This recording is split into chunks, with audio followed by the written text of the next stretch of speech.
स्त्रियों का हाथ अति मुलायम है।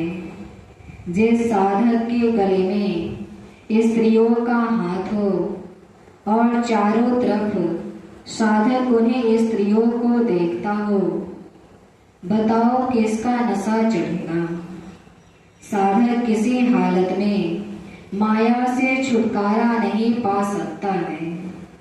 जब माया ने साधक के मन पर अधिकार जमा लिया और माया ने समझ लिया कि गुरु इनके यहाँ से उठ गया, उसी समय माया अनेक फुर्ना पैदा करके साधक को वहां से भी गिरा देती है।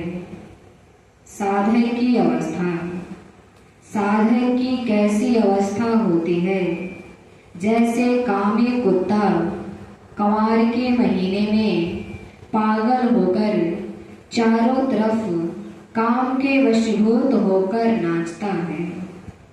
गुरु की जरूरत, साधक को गुरु की इसलिए जरूरत है, जब सूरत गुरु कृपा से तीसरा तिल फोड़ेगी, उस वक्त शक्तियां साधक के पास गिराने हेतु आवेगी। यदि गुरु समर्थ है तो साधक को बचा लेगा, नहीं तो साधक अपनी साधना से गिर जाएगा। एक तो साधक बगैर गुरु के नाशवान संसार नहीं छोड़ता है। गुरु ने साधक के साथ बहुत जबरदस्त कृपा की और कुछ समय में जाकर संसार से बैराग कराकर साधन में लगाना चाहा, तो साधक के लिए अनेक विघ्न अंदर और बाहर हैं। जाति बिरादरी, जब साधक गुरु के पास गया और सत्संग करना शुरू कर दिया और कुछ समझ परमार्थ की आनी शुरू हुई और संसार नाशवान मालूम पड़ने लगा और कुछ काम संसार का कम किया कि उसी वक्त घर वाले कुटुंबी जाति बिरादरी पहुंचने लगे। अनेक प्रकार के वचन सुनाना शुरू किया। तुमने जाति छोड़ी, अपनी बिरादरी से मुख मोड़ा, तुम्हें अब लज्जा समाज की नहीं है। तुमने बेधर्म रास्ता अपना लिया और महात्मा अच्छे नहीं हैं, दूसरे गुरु कर लिया।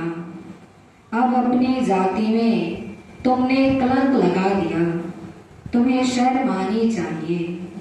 छोड़ दो वह रास्ता, अनेक दबाव देकर बहुत से परमार्थी स्त्री पुरुष का रास्ता बिरादरी सच्चे रास्ते से छुड़ा देते हैं और उनको सदा के लिए गुमराह कर देते हैं। गुरु का त्याग, साधक बाहर की परेशानी से गुरु को त्याग देता है और यहाँ तक देखने में आता है कि उसी गुरु का विरोधी बनकर पूरी मुखालफत करता है।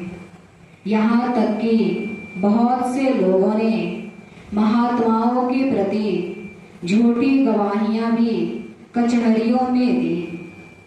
गुरु का पथ अपनाना सरल नहीं।